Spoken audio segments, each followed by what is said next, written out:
आपको मेरा चैनल पसंद है तो प्लीज लाइक करें और नए वीडियो को सबसे पहले आप ही देखें, इसीलिए भारती आर्ट्स क्लासेस चैनल को सब्सक्राइब करके घंटी को जरूर दबाएं। नमस्ते, आदाब, सत श्री अकाल, की हाल चाल। भारती आर्ट्स क्लासेस में आप सबों का मैं सूरज भारती बहुत बहुत बहुत स्वागत करता हूं। और आज जो आप लोग के बीच जो टॉपिक लेके आए हैं बहुत ही खास टॉपिक है और आपको इस तरह से जो चैप्टर है, इस तरह का जो टॉपिक है बहुत कम देखने सुनने के लिए मिलता है। और आज इस चीज को इतना डिटेल से देखेंगे, इतना सबको एक दूसरे से लिंक कर करके देखेंगे, हमको लगता है कि शायद आप इस तरह से लिंक करके कभी पढ़े होंगे। ठीक है, तो बस अब जो है बिना समय बर्बाद किए हुए उस टॉपिक को देखते हैं। ठीक है, कुछ लोग बच्चे जो है मैसेज कर रहे थे व्हाट्सएप पर, कुछ कॉल कर रहे थे, सर ऑफलाइन में हम लोग पढ़ना चाहते हैं, ऑनलाइन में मजा नहीं आ रहा है। तो लॉकडाउन खुलेगा, उसके बाद जो है कि सब चीज होंगे और स्थिति जल्दी ही सामान्य हो जाएगी। ऐसी बात नहीं कि स्थिति ज्यादा दिन तक बरकरार रहेगी, है ना। क्योंकि जैसा कि आप सब जानते हैं, हम सब जानते हैं कि रात जितनी भी काली क्यों न हो, अगर जितना ज्यादा रात काली होता है, समझिए सुबह का जो सवेरा होगा उतना ही तेज रोशनी के साथ होता है। इस तरह से बहुत सारे एग्जाम्पल है कि अगर इंसान को अगर ज्यादा दर्द होना शुरू हो जाता है, दर्द जब ज्यादा बढ़ जाता है, तो समझिए कि आपको अब आराम मिलने वाला है। ठीक है, तो अभी लॉकडाउन का समय है, जैसा कि आप समझ पा रहे होंगे क्या कहना चाह रहे हैं। लॉकडाउन का समय है, जल्दी ही स्थिति सामान्य हो जाएगी, उसके बाद आप और हम एकदम रूबरू होकर करके क्लास में बैठ के खूब मजे से पढ़ेंगे। ठीक है, तो अभी हम समझ रहे हैं आपकी बात को, वीडियो को कोई स्किप मत करिएगा। अगर टॉपिक को समझने के लिए आए हैं तो जरूर देखें। कुछ लोग ऐसे हैं, खास कर करके कुछ टीचर लोग या कुछ विद्यार्थी कि किसी का सब्सक्राइबर देखने के लिए करते हैं कि वीडियो का के वो व्यूज गया, 50 हो गया कि 100 हो गया कि वो सब्सक्राइबर। तो जो लोग ये देखने के लिए आए हैं, कृपया उनका समय हो गया, देख लिए हैं। अब वीडियो को कनेक्ट करके, हटा करके, डिस्कनेक्ट करके आप लोग खसक दीजिए आज से। तो जो लोग आज के इस टॉपिक में समझने के लिए आए, मेरे वीडियो पर बने रहें और शुरू से लास्ट तक देखें, वीडियो को पूरा वॉच करें। उसके बाद अगर समझ में आपको हमसे नहीं आता है तो आप एक डिसलाइक मार के आप खसक जाइएगा, फिर उसके बाद कभी मेरा वीडियो नहीं देखिएगा। ठीक है, और अच्छा लगे तो एक लाइक बनता है आपका, वो आपकी मर्जी है। ठीक है, तो आज हम लोग समझने वाले हैं जल्दी ही। अब देखिए, ये बोले तो ये एक तरह से जो है अभी हम लोग पढ़ रहे हैं तो रूबरू नहीं हो पा रहे हैं। अभी जिस तरह से वो प्रेमी वो प्रेमिका से फोन पर बतियाता है, बस उसी तरह का सिस्टम चल रहा है। लॉकडाउन खुलने के बाद जो है हम लोग रूबरू होंगे तो फोन पर बतियाए वाला जमाना जाएगा और सामने बैठ के मिले वाला जमाना आ जाएगा। तो आइए आज का जो टॉपिक है इसको हम लोग करते हैं शीत युद्ध का दौर, यानी द कोल्ड वार एरा।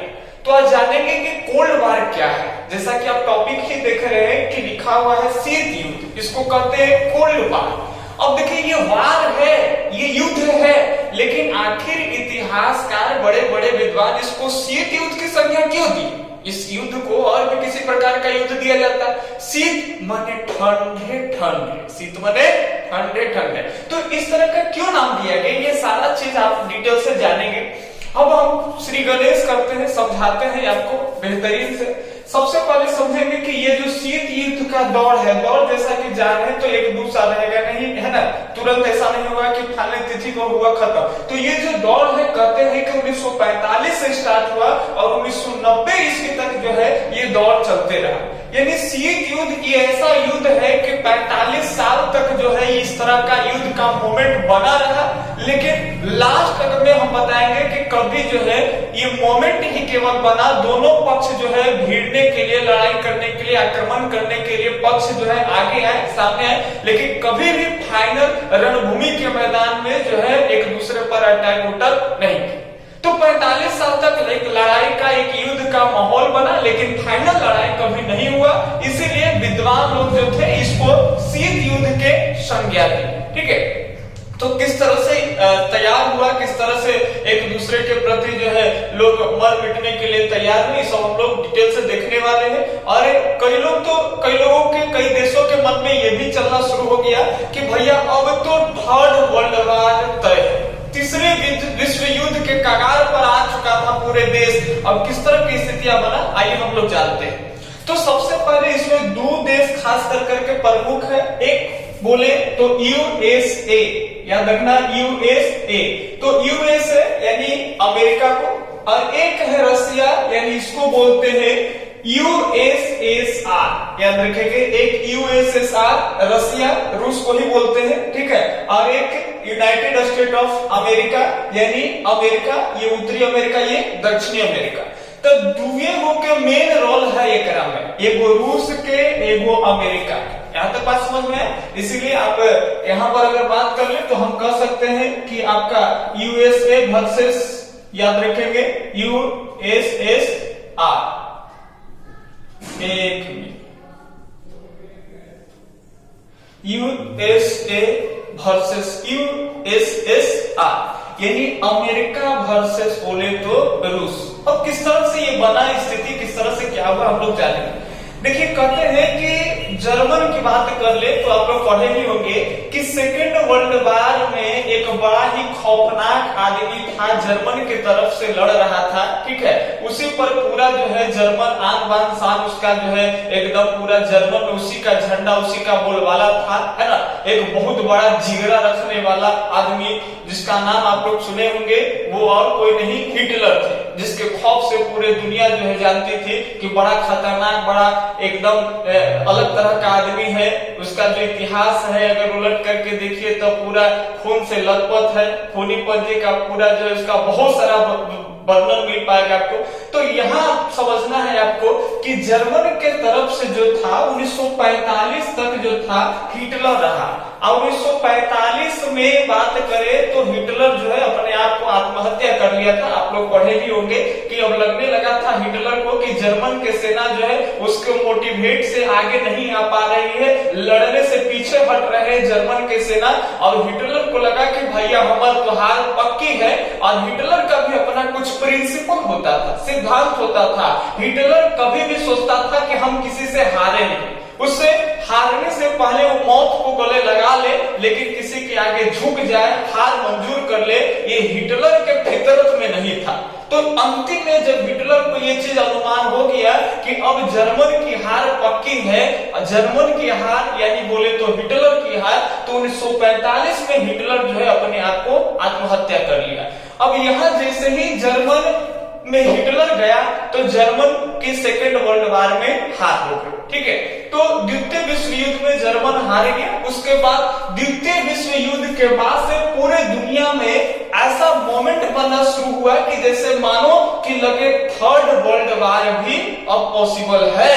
समझ पा रहे बात। लेकिन फिर किस तरह से पासा पलट गया, इस चीज को आप हम लोग जानेंगे। तो 1945 ईस्वी से सेकेंड वर्ल्ड वॉर खत्म होता है और थर्ड वर्ल्ड वॉर के लिए एक नया जो है प्लेटफॉर्म शुरू हो जाता है। एक मिनट काटे पड़ते हैं जी। देखिए, तो हाँ 1945 से थर्ड वर्ल्ड वॉर के लिए जो है अब रणभूमि तैयार हो रहा है। तो इस तरह की अगर स्थितियां हम देखें तो किस तरह से हुआ आपको यहाँ तक समझना है बढ़िया से, पर उसके बाद आगे समझ में आएगा।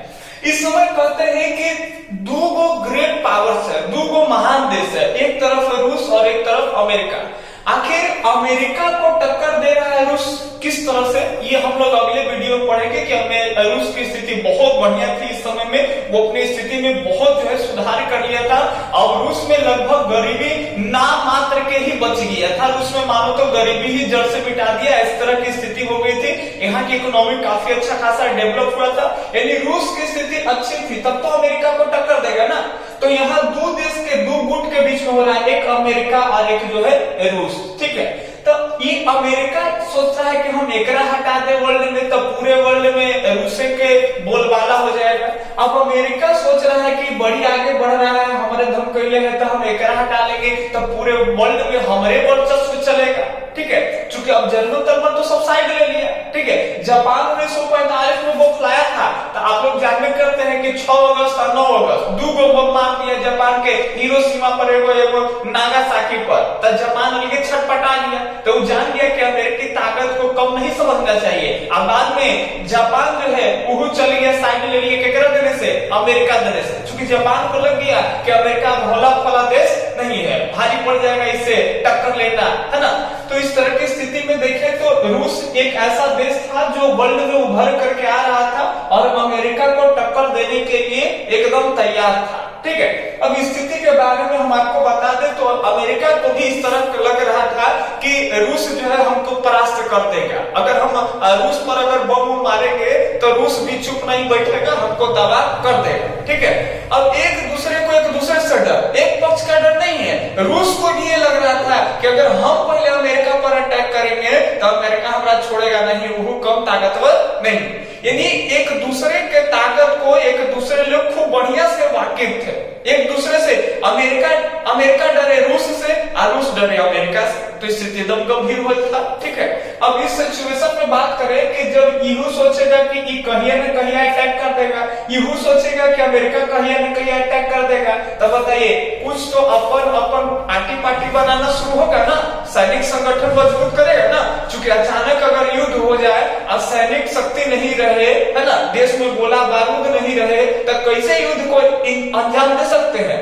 तो युद्ध को एक बेहतर तरीके से अंजाम दिया जाए, युद्ध को पूरी तरह से जीता जाए, इसके लिए मेन चीज होता है कि सेना को इकट्ठा करना, एक ऑर्गेनाइजेशन तैयार करना जिसमें बहुत सारे देशों की सेनाओं को मिलाया जाए। तो अमेरिका एक सबसे पहले कदम उठाया, ये कदम उठाया 1949 ईस्वी में। इन्होंने एक सैनिक संगठन तैयार किया जिस सैनिक संगठन को कहते हैं नाटो। अब नाटो से कई सवाल भी आते हैं, ऑब्जेक्टिव में याद रखेंगे कि नाटो की स्थापना कब हुई, तो 4 अप्रैल 1949 ईस्वी को। 4 अप्रैल 1949 ईस्वी को नाटो की स्थापना हुई। नाटो के पूरे नाम की बात कर ले तो नाटो का पूरा नाम होता है नॉर्थ अटलांटिक ट्रीटी ऑर्गेनाइजेशन, ठीक है। तो ये एक प्रकार का संधि था, ठीक है। ये एक संधि है जिसमें कई देशों के जो है सेनाओं को मिलाया गया। कहा गया कि अगर मान लेते हैं, यहाँ सबसे पहले मैं आपको बता दें तो ये नाटो की स्थापना 4 अप्रैल 1949 ईस्वी में हुआ।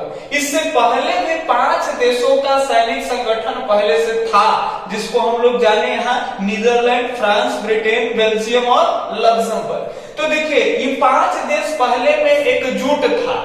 अब बाद में अमेरिका जब नाटो की स्थापना किया तब 5 देश के साथ जब अमेरिका शामिल हो गया तो इसमें कई और देश आकर करके जो है इस संगठन में पार्टिसिपेट हो गए, जिसमें हम बात कर लें तो याद रखेंगे कनाडा, इटली, पुर्तगाल, नॉर्वे, आइसलैंड, यूएसए यानी अमेरिका, डेनमार्क, ठीक है। तो ये सब देश आकर करके नाटो में शामिल हो गए। तो 1949 के आसपास की अगर बात कर ले तो लगभग 12 देश नाटो में शामिल हुए। इसके बाद भी कई देश आकर के शामिल होते हैं, जैसे जापान वगैरह भी बाद में आकर के शामिल हो गया। अच्छा, एक खास बात बताते हैं कि नाटो से फ्रांस जो है वो हट गया था। कब? 1966 ईस्वी में। अब आपके मन में सवाल आ रहा है कि नाटो से फ्रांस क्यों हट गया? तो देखिए हर चीज का कुछ न कुछ वजह होता है। अब मान लेते हैं कि एकरा में अमेरिका जब आया, अमेरिका नहीं आने के पहले भी 5 गो गुट में मेन भूमिका निभा रहा था फ्रांस। तब बताइए एकरा में नीदरलैंड है, फ्रांस है, ब्रिटेन है, बेल्जियम है, लक्समबर्ग। तो इस सब में 5 में ना फ्रांस के पहले बड़ी चलता था, लेकिन जब मेन पावर अमेरिका शामिल हुआ तब बताइए आप ही सोचिए अब फ्रांस के ज्यादा चलेगा कि अमेरिका के ज्यादा चलेगा? अमेरिका, जाहिर सी बात है अमेरिका के ज्यादा बोलबाला हो जाएगा। तो अमेरिका के ज्यादा बोलबाला हो जाएगा। अब फ्रांस भी अमेरिका के रेंज का है, तो फ्रांस को खराब न लगेगा कि पहले नहीं था तो हम सब बात सुनता था, हमारा तो वाहवाही होता था, लेकिन अभी पार्टी में आ गया है, अब एक से सब चीज है ना। तो इसको लगा कि ऐसा चीज में बोलबाला नहीं है। तो ये 1966 में फ्रांस जो है नाटो से अलग भी हुआ। तो अगर सवाल इस तरह से आते हैं कि फ्रांस नाटो से कब निकला था, हटा था, तो 1966। बाद में बेचारा अस्ता के अरवा भरवा के 2009 में फिर ज्वाइन कर लिया। समझ पा रहे हैं? तो फ्रांस नाटो से अलग हुआ था 1966 में, और नाटो में फिर शामिल कब हुआ था? 2009 में। तो ये मिला जुला करके नाटो के बारे में भी हम लोग जान रहे हैं। याद रखेंगे, एक बार फिर से देखें, इसकी स्थापना हुई 4 अप्रैल 1949 में। बात करें मुख्यालय के तो बेल्जियम की राजधानी ब्रुसेल्स में इसके जो है मुख्यालय तैयार हुआ। अब बताइए ये एक प्रकार के नाटो एक प्रकार के याद रखेंगे सैनिक संगठन है। अगर कहे एग्जाम में कि नाटो एक प्रकार के किस तरह का संगठन है, व्यापारियों का संगठन है, सैनिकों का संगठन है, इस तरह से कराते हैं तो याद रखेंगे ये एक प्रकार के सैनिक संगठन है। किसके मेन इसमें भूमिका किसका था स्थापना करने का, तो यूएसए अमेरिका का भूमिका रहा। अब जैसा आप समझ रहे हैं क्यों भूमिका है, क्योंकि अब लग रहा था अमेरिका को कि वर्ल्ड वार हो जाएगा, अटैक हो जाएगा, रसिया अटैक करेगा, तो इसको मुंहतोड़ जवाब देने के लिए अपना तो एक ऑर्गेनाइजेशन होना चाहिए, तो ये नाटो की स्थापना कर दिया 1949 में। अब इसके बाद आप ही सोचिए कि जब ये नाटो की स्थापना कर दिया अमेरिका, तो रसिया इसको टक्कर दे रहा है, तो ये चुप बैठेगा, ये तो कोई ना कोई पार्टी बनाएगा, ये ना कोई ऑर्गेनाइजेशन तैयार कर देगा। तो ये भी एगो सैनिक का संगठन तैयार किया, इसको कहते हैं वर्सा पैक्ट। याद रखेंगे कौन पैक्ट बोलते हैं, वर्सा पैक्ट। तो यहाँ रूस जो तैयार किया पार्टी, इसको कहते हैं हम लोग वर्सा पैक्ट, ठीक है। तो ये यूएसएसआर का था। यूएसएसआर बोले तो रूस को ही कहते हैं। यूएसएसआर का पूरा नाम होता है union of Soviet socialist republics, ठीक है। तो ये यूएसएसआर का फुल नेम हो गया। इसके स्थापना के बात कर ले तो 1955 में हुआ था। कब हुआ था, 55 में। याद रखेंगे कि यूएसएसआर के द्वारा जो वर्सा पैक्ट स्थापित किए गए थे, एक सैनिक संगठन है जिसकी स्थापना कब हुई, तो 55। कभी कभी डाउट हो जाए कि नाटो के कब स्थापना हुआ है ना, और वर्सा पैक्ट के कब हुआ, तो इसके डाउट को हम कंफ्यूजन कर देते हैं। देखिए यूएसएसआर ऐसे हम लोग लिखते हैं, 1955 कैसे लिखा ही ऐसे, तो देखो यूएस दूगो एस लिखा है ना, तब 55 जैसा लगा ना, लगा है। तो देखिए ये तो आपको दिमाग में रहेगा कि यूएसएसआर वाला का जो सैनिक संगठन शीत युद्ध के दौर जो तैयार किया वो कौन था, तो वर्सा पैक्ट था। कब हुआ, तो 2-5 तक 2-5, बाकी तो सब 1900 के दौर में चल रहा है ना, तो 1900 के दौर में है तो 1900 हो ही गया। और वर्षा में 2 एस 2 एस लिख देंगे तो एस 5 नहीं हो गए 1955। याद रखेंगे। तो वर्सा पैक्ट की स्थापना हो गई 1955 में। ये भी क्या है, सैनिक संगठन। अब देखिए यूहो पार्टी बनौले हथु ना, यूहो पार्टी बने दोनों सैनिक संगठन तैयार कर ले।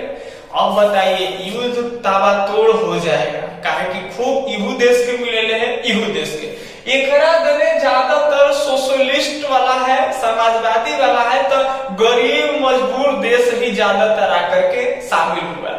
अब इसमें बात कर ले तो इसकी स्थापना जैसा कि आप जाने 1955 में। मुख्यालय की बात कर ले तो इसका मुख्यालय मॉस्को में है। याद रखेंगे वर्सा पैक्ट की जो स्थापना हुई थी उसकी मुख्यालय कहाँ बनी थी, मॉस्को में। मॉस्को कहाँ पड़ता है, तो ये रूस में ही पड़ता है, ठीक है ना। तो याद रखना है मॉस्को कहाँ है, रूस में है। मॉस्को मुख्यालय किसका बना, तो वर्सा पैक्ट का बना। आगे देखेंगे तो पोलैंड इसमें शामिल हुआ था, ये भी एक देश है। इसके अलावा रोमानिया है, पूर्वी जर्मनी है, हंगरी है, उत्तरी कोरिया है। देखिए एकरा में तो खाली पहले फ्रांस से छटपटाए, लेकिन एकरा में देखा देखी ढेरे छटपटाए। 1968 ईस्वी में रोमानिया कहा कि ना हम तोरा तने न रहबो, हमरा हम हटेला है, तू कमजोर है। ये सब कमजोर है और सब ब्रिटेन फ्रांस जापान देखो तो वर्ल्ड में नामी नामी विकसित सब नहीं गए। दूगो गुट है, ये पूंजीवादी गुट है और ये समाजवादी गुट है। तो दोनों एक कैटेगरी में नहीं है तो दुश्मनी और ज्यादा बढ़ जाता है। समझ पा रहे बात ना, लड़ाई का मोमेंट और ज्यादा कड़ा हो जाएगा। तो इनमें सब जो है कैपिटलिस्ट वाला, सब पूंजीवादी वाला शामिल हो गया देश, इनमें सब लगभग समाजवादी वाला देश शामिल हो गया। अब देखिए रोमानिया 1968 में यहाँ से अलग हुआ और फिर 2009 में ये आकर के शामिल हो गया। अगर पूर्वी जर्मनी की बात कर ले तो हम आपको और बताएंगे डिटेल से। अभी जान लीजिए कि 1990 में पूर्वी जर्मनी भी जो है वो सोवियत संघ के इस वर्सा पैक्ट से क्या हो गया, अलग हो गया। इसके अलावा पोलैंड की बात करें तो 1990 में अलग हुआ। इसके अलावा हंगरी और उत्तरी कोरिया की अगर बात कर ले तो ये भी वर्सा पैक्ट में जो है वर्सा पैक्ट की नीति अपनाए थे, वर्सा पैक्ट गुट में यानी शामिल हुए थे। क्लियर। अब 2 पार्टी वर्ल्ड में बन चुके हैं। इसके हम बाद में अगर बात कर लें तो देखिए कुछ ऐसे भी देश थे जिनको कहा गया कि आप बताइए इस समय काल के दौरान आप किस पार्टी में रहना पसंद करें। नाटो वाला आया, भारत के न्योता दिया कि आप हमारा में आकर के शामिल होना पसंद करिएगा, इनमें से यूं आकर के कहा कि आप हमारा में आकर शामिल होना पसंद करिएगा। बेचारा भारत सोच में पड़ गया कि इनमें जाए कि इनमें जाए। एक तरफ ई तब पूंजीवादी देश, एक तरफ ई तब समाजवादी देश। और जैसा कि आप जान रहे हैं कि भारत एक मिश्रित अर्थव्यवस्था वाला देश है। अब भारत को लगा कि अगर हम पूंजीवादी गुट में शामिल हो जाते हैं नाटो में, तो कुछ ऐसे भी भारत में पार्टियां हैं, कम्युनिस्ट पार्टी वगैरह, ये सब समाजवादी नेता होता कि जे धारणा प्रदर्शन करेंगे, ये है वो है, हंगामा कर देंगे कि आपको समाजवादी दल सपोर्ट करना चाहिए था। अगर इन्हें चल जाएंगे तो कुछ ऐसे भी लोग हैं जो कहेंगे कि बरियरका गुट में रहना चाहिए था, ताकि अगर भविष्य में लड़ाई भी हो तो हम लोग जीत जाए। क्योंकि पहले अगर बात करें तो युद्ध का जो पॉलिसी होता है, जो वसूल है, नीति होता है, उसमें यही नीति होता है कि हारने वाले से ही हर जाना वसूला जाता है। जे लड़ेगा और जो जीत गया और जो हार गया, तो हार गया वो करे तो नुकसान अपना है ना। देश की इकोनॉमी सब डाउन हो गया, स्थिति बड़ा गंभीर रहता है और ऊपर से हर जाना का बोझ उस पर कसा जाता है। यानी दूसरे पार्टी जो जीता है, हर जाना का मतलब होता है जो जीता है युद्ध, उसको युद्ध लड़ने में जितना खर्चा हुआ है वो सारे खर्चों की भरपाई आपको उसको करना है। तो ये तो बड़ा जाहिर से बड़ा दिक्कत वाला बात है। तो इस समय कौन से गुट में रहे, किस तरह का युद्ध हो जाएगा, बड़ा ही सोच बूझ कर करके निर्णय लेना चाहिए। ठीक है, अब भारत को लगा कि भैया ये चल जाएंगे, कमजोर टूट पूंजिया देश है, ये चल जाएंगे तो कुछ हमारा ही हंगामा हो जाएगा कि इन्हें जाना चाहिए था। अगर इन्हें चल जाएंगे तो भारत में तो हर तरह के लोग हैं। अब भारत सोचा कि एक से बढ़िया है कि न इन्हें न इन्हें। भारत के साथ साथ कई और भी देश थे, जैसे यूगोस्लाविया के बारे में बात कर ले या फिर इंडोनेशिया के बारे में बात कर ले। कई ऐसे देश थे कि वो लोग भी चाह रहे थे कि हम लोग न ये गुट में रहे ना ये गुट में रहे। ठीक है, तो दोनों में से कोई गुट में जो नहीं रहा, तो वो लोग एक अलग गुट का निर्माण किया, जिस गुट को कहते हैं गुट निरपेक्ष आंदोलन। याद रखेंगे, गुट निरपेक्ष आंदोलन, नॉन अलाइनमेंट मूवमेंट, जिसको शॉर्ट में बोलते हैं NAM। याद रखेंगे NAM, non alignment M movement. तो नॉन अलाइनमेंट मूवमेंट क्या है? तो जो लोग शीत युद्ध के दौरान ना तो नाटो में शामिल होना पसंद कर रहे थे और ना ही वर्सा पैक्ट में, तो वो लोग एक नई गुट का निर्माण किए। उसी गुट को कहते हैं गुट निरपेक्ष आंदोलन। ठीक है, तो भारत जो है किस चीज की नीति अपनाई? तो गुट निरपेक्षता की नीति को अपनाए। और अपनाने का रीजन जैसा कि आप समझ ही पा रहे होंगे। ठीक है, तो भारत गुट निरपेक्षता की नीति अपनाए। और भारत ही नहीं, इसकी बात कर ले तो इसकी स्थापना 1961 ईस्वी में, गुट निरपेक्ष आंदोलन की स्थापना कब हुई? 1961 में। और इसमें कई देश शामिल हुए, पार्टिसिपेट हुए। भारत, यूगोस्लाविया, इंडोनेशिया, मिस्र, घना बात कर ले, ये भी एक देश है जो अफ्रीका के अंतर्गत आता है। आप लोग अफ्रीका महादेश के बारे में सुने हैं, तो उसी में एक देश आता है जिसको हम लोग कहते हैं घना।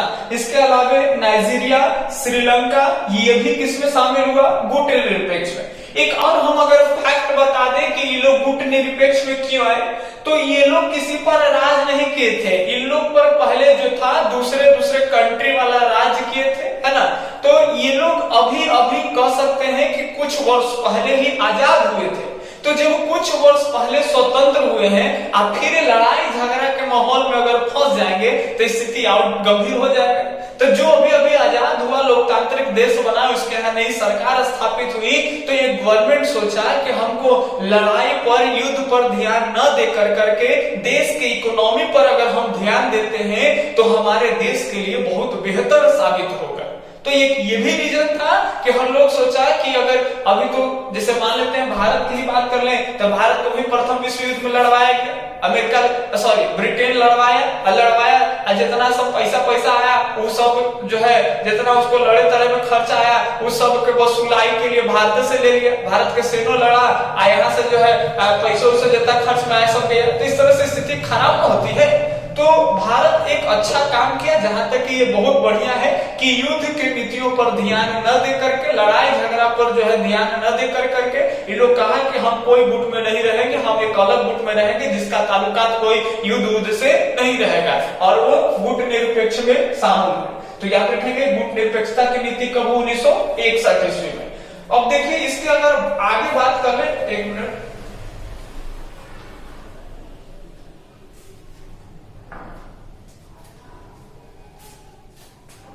चलिए, तो इसके हम लोग आगे बात कर लें। तो इसको सबसे पहले मिटा देते हैं। जो लोग स्क्रीनशॉट लेना चाहते हैं, 1 मिनट हम हट जाते हैं, आप आराम से स्क्रीनशॉट ले सकते हैं पूरा, उसके बाद हम डीपली से समझा देंगे, ठीक है। आप अगर लेना चाहते हैं तो स्क्रीनशॉट ले सकते हैं। इसके बाद हम बात करें तो इसको हम मिटा देते हैं।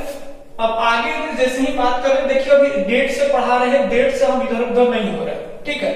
जो भी हम बात पता है डेटिंग से चल रहा है। अभी जो आप लोग पढ़े कि 1945 से दौर शुरू हो गया। 1949 ईस्वी में बोलिए किस चीज की स्थापना हुई? नाटो की स्थापना हुई। 1949 के बाद अगर बात कर ले तो 1955 ईस्वी में वर्षा पैक्ट की स्थापना हुई। 1961 ईस्वी की बात कर ले तो 1961 ईस्वी शीत युद्ध के दौरान की हम बात कर रहे हैं। 1961 ईस्वी में गुट निरपेक्ष आंदोलन की भी स्थापना हो गई, जिसका एक सदस्य भारत भी बना। अब 61 ईस्वी में एक खास बात यहाँ आपको समझना है गंभीर से। 61 ईस्वी में ही बर्लिन का दीवार भी बना था, याद रखेंगे। ये बर्लिन दीवार क्या है? तो बर्लिन का दीवार यहाँ जैसा कि आप देख रहे हैं वर्ल्ड मैप में, कोई यहाँ अब कहीं दिक्कत होगा तो हम क्षमा चाहते हैं, और आपको समझाने के लिए एक आम तौर पर जो है मैप पा रहे हैं, हम कोई प्रिंटर मशीन नहीं है ना कि एक्यूरेट पा ले। तो देखिए यहाँ अगर रसिया के आगे बढ़ेंगे, रूस के आगे, तो यहाँ यूरोप के ऊपर वाला जो हिस्सा है तो इसमें एक देश है जिसको कहते हैं जर्मनी। तो ये जो जर्मनी हम लोग देख रहे हैं, तो जर्मनी की अगर बात कर ले तो जर्मनी जो है यहाँ पर जर्मनी पर धीरे धीरे रूस जाकर के कब्जा किया। और जर्मनी की राजधानी थी, जिस राजधानी को ही कहते हैं बर्लिन, याद रखेंगे। जर्मनी की राजधानी कहाँ है? बर्लिन है। और बर्लिन में जाकर के रूस जो है कहते हैं कि 150 किलोमीटर लंबा दीवार खींच दिया। कितना किलोमीटर? 150 किलोमीटर। और 150 किलोमीटर बर्लिन में जाकर के दीवार खींचा, ऐसा दीवार खींच दिया कि एने से अब एने वाला भाग पूर्वी जर्मनी और एने वाला भाग हो गया पश्चिमी जर्मनी। वर्ल्ड में अगर इस तरह से हम लोग बढ़ते हैं तो इधर अगर जाएंगे तो कहाँ? पूर्व, और इधर जाएंगे तो पश्चिम। तो जर्मनी को बीच से यहाँ राजधानी में 150 किलोमीटर लंबा दीवार खींच दिया। तो ई पट्टी दीवार के ई पट्टी पूर्वी जर्मनी और दीवार के ई पट्टी पश्चिमी जर्मनी। अब देखिए इस पर अगर हम लोग बात करें, चर्चा करें, तो ये जो दीवार था, दीवार इसलिए खींचा गया था ताकि इधर के लोग, पूर्वी जर्मनी के लोग जो है वो धीरे धीरे पश्चिमी जर्मनी की ओर ना खींच सकते हैं। क्योंकि कहते हैं कि उस समय 25 लाख से भी ज्यादा जो लोग थे वो पूर्वी जर्मनी से जो है पश्चिमी जर्मनी की ओर जाकर करके चले गए, उधर के जाकर के निवासी ले लिए। तो यहाँ रूस से लोग तबाह भी हो रहे थे। आप समझ रही है, बगल में रूस है, अपना सिकंजा कस रहा है, इसीलिए लोग जो है कहाँ चले गए? पश्चिमी जर्मनी की ओर जा रहे थे। तो जब पश्चिमी जर्मनी की ओर गए तो सोचा, रसिया को लगा कि तो दिक्कत है, लोग अगर इधर से खसक करके ऊपर चल जाएंगे तो दिक्कत न है। तो लोगों को रोकने के लिए बर्लिन में, बर्लिन किसकी राजधानी है? जर्मन की। तो बर्लिन में 150 किलोमीटर लंबा दीवार खींचा गया। और पश्चिमी जर्मनी के तरफ से जो दीवार का सीमा था, इधर में पूर्वी जर्मनी के दीवार ऐसे ही था, और पश्चिमी जर्मनी के दीवार के ऊपर में अगर आप लोग देखेंगे तो ये दीवार के ऊपर जो पश्चिमी दीवार होता है पश्चिमी जर्मनी के तरफ से, उसमें सुंदर सुंदर चित्रकारियां भी कुछ किए गए थे, ठीक है। और दीवार के ऊपर से बहुत सारे तारे भी बिछाए गए थे, जिसके कारण जो है लोग इधर से उधर नहीं जा सके। जिस तरह से सीमा हो जाता है ना बॉर्डर पर कि आप पार नहीं कर सकते, ठीक उसी तरह से। लेकिन देखिए जिसको जाना है उसको कोई रोक नहीं सकता। कई लोग क्या किया, इस दीवार के नीचे ही से जो है सुरंग बना दिया, और सुरंग के रास्ते जो है पूर्वी जर्मनी से पश्चिमी जर्मनी चला गया। लेकिन हाँ, एक चीज हम आपको बता दें कि इस दीवार से पहले जितना संख्या में, लाखों की संख्या में जो है पूर्वी जर्मनी से लोग पश्चिमी जर्मनी की ओर जाते थे, अब उतना लोग जो है नहीं जा पाते थे, ठीक है। अगर कोई इस बर्लिन के दीवार को पार करता था तो उसको दोषी करार कर करके उसको सजा भी दिया जाता था। क्लियर है यहाँ तक? तो याद रखेंगे बर्लिन का दीवार कब बना? 1961 ईस्वी में। बर्लिन का दीवार कहाँ है? तो जर्मन में ही था, ठीक है, था, अभी है नहीं। अब कब खत्म हुआ इसको भी हम लोग समझाएंगे। अब एक बार हम बता ही देते हैं यहाँ। अब देखिए ये बर्लिन के दीवार की अगर बात करें तो 61 में बना, 61 के बाद अगर बात कर ले तो ये 1989 तक चला। बाद में 1989 आते आते पूर्वी जर्मनी के लोग इस दीवार से तबाह हो गए और फिर बोला गया, सरकार भी है इस तरह की नीति अपनाए कि भाई अब इस पार से उस पार आने जाने में कोई रोक टोक नहीं। तो जब इस तरह का अनाउंस हुआ तो पूर्वी जर्मनी के जो लोग थे सब लोग मिल करके और इस दीवार को विध्वंस कर दिए, ठीक है, तोड़ करके गिरा दिए। तो याद रखेंगे बर्लिन का दीवार निर्माण कब हुआ था? तो 1961 में। इस दीवार को विध्वंस गिरा दिया गया कब? 1989 में। यानी कुल और कुल अगर बर्लिन के दीवार का अगर हम काल देखें तो इस दीवार का जो काल है वो 28 वर्ष तक है, ठीक है। 1961 में बना, 1989 में तोड़ दिया गया, तो 28 वर्षों तक इस दीवार का इतिहास रहा था। क्लियर? अब देखिए कुछ हम और आपको बता दें कि अगर ये शीत युद्ध 1945 से शुरू हुआ तो शीत युद्ध 45 से शुरू हुआ तो किसके शासनकाल में शुरू हुआ था? तो कहते हैं कि ये जो शासनकाल चल रहा था स्टार्टिंग का वो जोसेफ स्टालिन का समय था। रूस में जोसेफ स्टालिन का समय चल रहा था। जैसा कि आप लोग जानते हैं कि स्टालिन लेनिन के बाद जो है रूस में सर्व रूस का जो राष्ट्रपति बने वो कौन थे? स्टालिन थे, ठीक है। किस तरह से लेनिन को अपना जो है अच्छा आदमी बना करके लेनिन का पब्लिसिटी लूट कर करके स्टालिन जो है रूस के गद्दी पर बैठ जाता है, राष्ट्रपति बन जाता है। अब यहाँ 1924 से लेकर के 1973 ईस्वी तक का जो शासनकाल था वो किनका था? जोसेफ स्टालिन का। यानी कहे हम बात कर लें कि जिस समय शीत युद्ध की स्टार्टिंग हुई तो शीत युद्ध की स्टार्टिंग किनके शासनकाल में रूस से हुआ था? तो उस समय रूस में शासन चल रहा था जोसेफ स्टालिन का। इसके बाद देखें तो बात गुटनिरपेक्षता की जब नीति अपनाई गई थी, जब बर्लिन का दीवार बना था 1961 में, तो उस समय रूस के राष्ट्रपति कौन थे? निकिता खुश्चेव। बड़ी खतरनाक आदमी है निकिता खुश्चेव। अब इनके शासनकाल में ऐसा कितना लफड़ा हुआ कि जेकरा से लगे कि अब जो है एकदम अब थर्ड वर्ल्ड वार हो जाएगा। सबसे पहले तो बर्लिन का दीवार बनाए जिससे जो है नफरत और ज्यादा बढ़ गई है ना। कई अब ऐसा लग रहा था, और एक चीज याद रखेंगे, शीत युद्ध का प्रतीक भी माना गया है बर्लिन दीवार को। तो अगर एग्जाम में इस तरह का क्वेश्चन है कि शीत युद्ध यानी कोल्ड वार का जो प्रतीक है वो कौन है? बर्लिन दीवार। 28 वर्षों तक रहा, 1989 में खत्म हुआ। ये बर्लिन दीवार रूस के कौन से राष्ट्रपति के शासनकाल के दौरान बना था? तो निकिता खुश्चेव।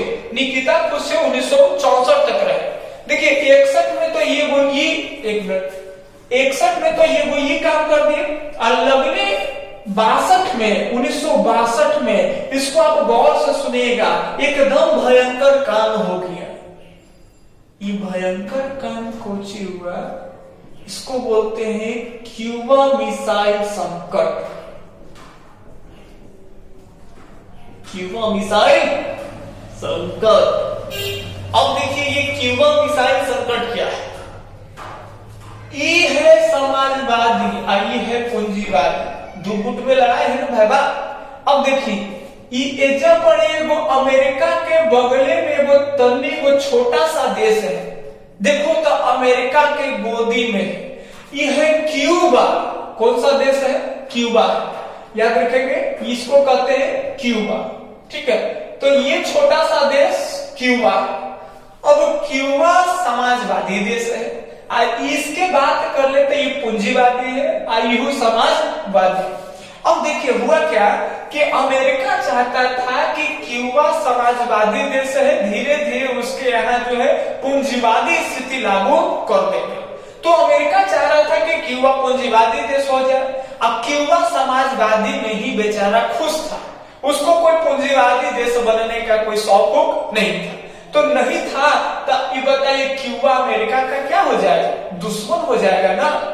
याद रखेंगे जो किसी का दुश्मन होता है, क्यूबा एक और दुश्मन और रसिया एक और दुश्मन, तब दुश्मन दोस्त। याद रखेंगे जब एक का अमेरिका ही एक ऐसा कंट्री है जिसका दुश्मन क्यूबा भी हो गया, लेकिन क्यूबा के लिए कुछ नहीं कर सकता है, क्यूबा जानता है अमेरिकी ताकत को।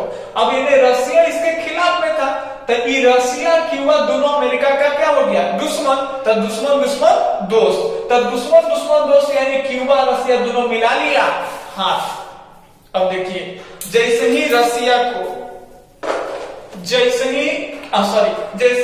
क्यूबा को रसिया से दोस्ती हुआ, अब क्यूबा के माथ पर हाथ जो है अब रखा गया रूस का। अब क्यूबा जानता था कि अगर अमेरिका को कोई टक्कर दे सकता है उस समय तो रूस को छोड़ करके वर्ल्ड में कोई दूसरा देश ऐसा है नहीं कि जो अमेरिका को टक्कर दे सकता है। तो बड़का से हाथ मिलैला के बाद छोटका के जो है आओ मन एकदम फड़फड़ाए लगा, मानो फेफड़ा में जान आ गया। समझ पा रहे बात? अब हुआ क्या कि दोनों हाथ मिला लिया।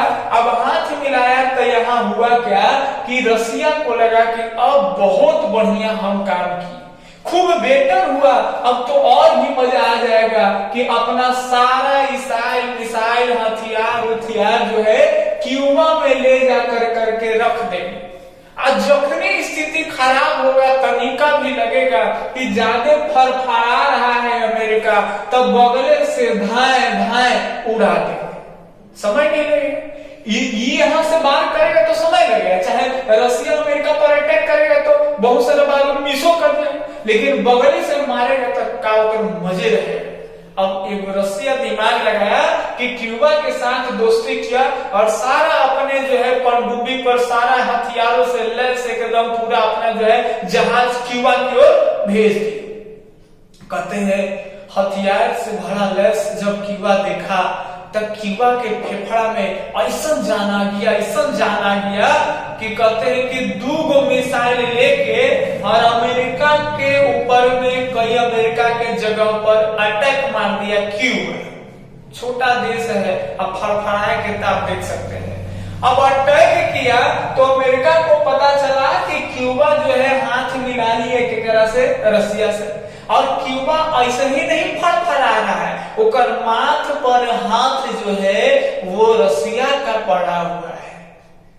तो सोचा कि अब देखिए 2 जब बड़का लड़ाई कर रहा था, एक दूसरे से डर रहा, लेकिन छोटका से क्या डर जाएगा, है ना? तब सोचा मैं कि लाओ में एक तरह से झगड़ा न लेकर के क्यूबा से पक्का ले लेते हैं। देखिए हर कोई आदमी जब खास करके अपना वर्चस्व दिखाना हो, अपने ताकत को दिखाना चाहता है, तब कमजोर के बड़ी मार मारे, है ना? लोटा पोटा के ऐसा मार मारे ना कि अगल बगल दिखे तो डर एकदम होकर दिल में खौफ पैदा हो जाए उसके लिए, अब रंगदार हो जाए, उसकी वर्चस्व चलना शुरू हो जाए। वही सेम स्थिति हो गया यहाँ भी कि अब जो है ये अमेरिका सोच रहा है कि पहले क्यूबा के बौखला के मारते हैं, रूस देखेगा तो इसलिए डर जाएगा। सुनिए अब हुआ क्या, अमेरिका नीति बनाना शुरू कर दिया कि भाई क्यूबा को अब लपका देना है।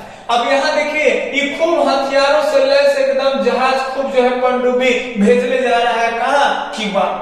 कहते हैं कि ये अक्टूबर का ही महीना था कि क्यूबा पर बहुत सारा क्यूबा में मिसाइल जो है रसिया भेजा, और इसको कहते हैं क्यूबा मिसाइल संकट। ये जो इस समय अगर बात कर ले क्यूबा मिसाइल संकट जिस समय हुआ था, उस समय अगर बात कर ले कि रूस के राष्ट्रपति कौन है, तो याद रखेंगे निकिता खुश्चेव।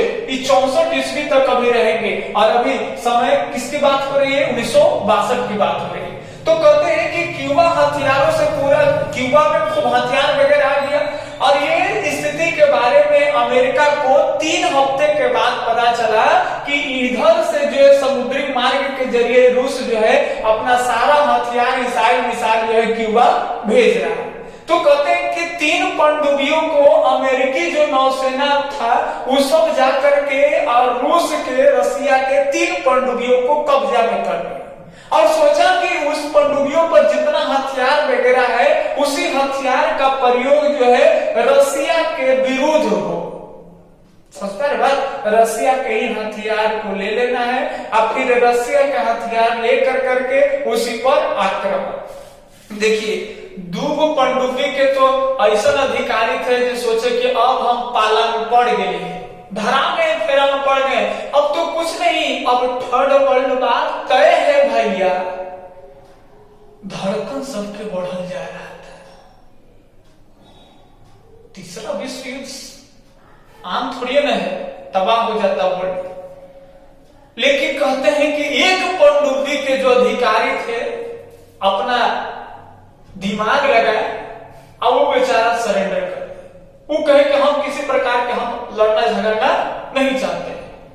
और इसे दो पनडुब्बी वाला सोचा कि अब तो कहानी खत्म है, तो लड़ाई शुरू है, तब मारो एक हथियार प्रयोग कर दे अमेरिका के ऊपर में। लेकिन तीसरा पनडुब्बी वाला अधिकारी दिमाग लगाए और कहे कि नहीं, लड़ाई उड़ाई हमको नहीं करना, सरेंडर बोल दी। अब हुआ क्या कि इनके जहाजों को अपने कब्जे में अमेरिका ले लिया। उसके बाद जो फिर समझौता वगैरह हुआ। समझौता के दौरान बाद में हुआ क्या कि स्थिति ठीक हुई, इस पर ये समझौता हुआ। वर्ल्ड के बहुत सारे देश जो है इस पर एक संधि किए कि भाई इस समझौते के दौरान यही हुआ कि इस चीज को, जो इसका हथियार है, इसको तुम रिटर्निंग कर दो, इसका प्रयोग जो है उसके खिलाफ में नहीं होगा, कोई लड़ाई झगड़ा नहीं होगा। ठीक है, तब लोग जो है एक चैन की बंसी बजाए, लोगों के शरीर में, सांस में एक बहुत अच्छी अलग तरह का राहत आया, चैन मिला कि चलो अब थर्ड वर्ल्ड वार होने से बच रहा है। अब यहाँ पर कहते हैं यही समय था, लगभग अगर 14-15 अक्टूबर के बाद से लगभग 27-28 अक्टूबर का जो महीना था वो एक क्यूबा के लिए संकट का घड़ी बन गया था। और ये कहते हैं अक्टूबर का महीना क्यूबा के लिए बहुत बड़ा संकट का महीना साबित हो गया। ठीक है, और बाद में इस चीज को सामान्य कर दिया गया। तो ये 1962 में ये भी प्रश्न बनता है, क्यूबा मिसाइल संकट। याद रखेंगे, क्यूबा मिसाइल संकट कब? 1962 ईस्वी में। 1962 ईस्वी में, उससे पहले 61 में गुट निरपेक्ष आंदोलन, 61 में बर्लिन के दीवार भी बनाया। चलिए, तो ये तो क्यूबा मिसाइल संकट है। इसके जब आगे के अगर हम बात करते हैं तो रूस में राष्ट्रपति आए जिसका नाम लियोनिड ब्रेजनेव थे। ये अच्छे इंसान थे, ये नहीं चाहते थे कि भाई लड़ाई हो, वर्ल्ड वार हो या किसी भी प्रकार के युद्ध हो और लड़ाई होने के बाद दोनों के गुण, चूंकि युद्ध कभी भी सिक्योरिटी नहीं देता है, सुरक्षा नहीं देगा। युद्ध ऐसा हुआ ही नहीं, कभी भी युद्ध, प्राचीन भारत को देख लीजिए, मध्य भारत को देख लीजिए या फिर आधुनिक भारत, कभी भी किसी को युद्ध जो है सुरक्षा प्रदान नहीं किया है, जहां तहां क्षति ही प्रदान करेगा। तो ये अच्छे थे, ये नहीं चाहते थे कि उस तरह का लड़ाई हो। ठीक है, और बीच में उस तरह का कुछ मिला नहीं जिससे स्थिति जो है और दोनों के बीच में खराब हो सके। इसके बाद कहते हैं कि मिखाइल गोर्बाचेव आए। ये 1985 से लेकर के 1991 ईस्वी तक रूस के राष्ट्रपति रहे। और ये शीत युद्ध के दौरान अगर बात कर ले तो ये अंतिम राष्ट्रपति भी माने जाते हैं। तो रूस के शीत युद्ध के दौरान रूस के अंतिम राष्ट्रपति कौन थे? Mikhail Gorbachev. अच्छे इंसान थे। अब देखिए, इसमें एक चीज का प्रमाण और मिला है। 1990 ईस्वी में जो है शॉक थेरेपी की नीति अपनाई गई। ये शॉक थेरेपी क्या होता है, इसको गंभीर से सुनेंगे हम लोग। शॉक थेरेपी का मतलब होता है किसी को चोट पहुंचा करके फिर उपचार करना, आघात पहुंचा करके उपचार करना। मान लेते कोई आदमी है, पहले ओकरा छुरा से मार के जख्मी कर दें और ओकरा बाद फिर ओकरा टांग के, जो छुरा मारा वही आदमी टांग के ले जाके हॉस्पिटल में एडमिट कर, यानी किसी को चोट पहुंचाए और फिर उपचार करवा रहे हैं। तो इसी तरह के काम रूस में है। आज सब लोग हंस के मुस्कुरा के बल देखा कि सब पगला वाला काम कर रहा है, अब मुस्कुरा के तेरा नाम दे दिया शॉक थेरेपी। 1990 में हुआ। ये क्या हुआ था कि मिखाइल गोर्बाचेव सोच रहे थे कि अब इसकी जो स्थिति है, रूस जो समाजवादी देश है, तो इसके मॉडल को बदलना होगा। अब मॉडल को समाजवादी से बदल के पूंजीवादी मॉडल के पैटर्न पर रूस को ढाल दे, जिससे रूस की स्थिति अच्छी होगी और ये सब युद्ध का जो माहौल मोमेंट तैयार हो रहा है, इस सबको किसी तरह से खत्म कर दिया जाए। ठीक है, और इसीलिए याद रखेंगे कि रूस के इतिहास में मिखाइल गोर्बाचेव को जो है सुधारों के नाम से जाना जाता है। ठीक है, अब यहाँ देखिए, ये स्थिति को खत्म करना चाहते थे, लड़ाई का जो एक इन्वायरमेंट तैयार हो रहा था, अब इसको खलास करना चाहते थे। तो 1990 ईस्वी में ये क्या किए कि रूस के जो समाजवादी, खुली समाजवादी जो मॉडल था, उसको बदल कर करके और पूंजीवादी मॉडल में ढालना चाहे। अब बताइए, डायरेक्ट पूंजीवादी मॉडल में थोड़ी ना आ सकता है। और ये अच्छे काम करना चाहे, लेकिन है ना, कोई इंसान अच्छा काम करना चाहता है लेकिन कुदरत का जो है उसका वो मिल नहीं पाता है, उसको दिक्कत हो जाता है। देखिए, काम अच्छा करना चाहते हैं लेकिन बुरा साबित हो गए। अब देखिए, दुनिया हंस दिया। 1990 में ये समाजवादी मॉडल को जो है पूंजीवादी मॉडल पर तैयार कर करके और रूस की स्थिति मजबूत करना चाहते थे, लेकिन परिणाम क्या हुआ? आर्थिक दुखदाई परिणाम आ गया।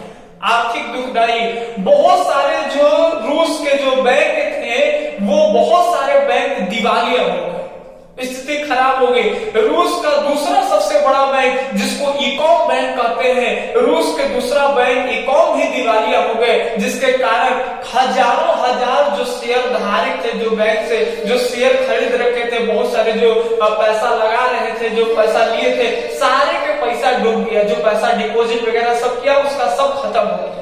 कई फाइनेंशियल इंस्टीट्यूशन जो थे उन सारे फाइनेंशियल इंस्टीट्यूशन के हालात खराब हो गए थे, और यही पर हंस के वर्ल्ड बैंक कहा शॉक थेरेपी यानी आघात पहुंचा करके उपचार करना। मैंने नहीं समझ रहे हैं, दुनिया कमेंट कस रही है रूस के ऊपर, तो याद रखेंगे। बाकी हम लोग शॉक थेरेपी के सब के बारे में अगर किसी भी टॉपिक से संबंधित आपको अधिक जानकारी जानना होगा तो आप कमेंट में करिए, उसके लिए हम लोग एक स्पेशल वीडियो बना रहे हैं, ठीक है। अब इतने सारे डॉक्टर को समझा रहे हैं तो वीडियो ज्यादा लंबा होगा, लेकिन देखेगा नहीं, बोरिंग हो जाएगा, ठीक है। अब यहाँ समझिए, तो शॉक थेरेपी की नीति कब अपनाई गई? 1990 में।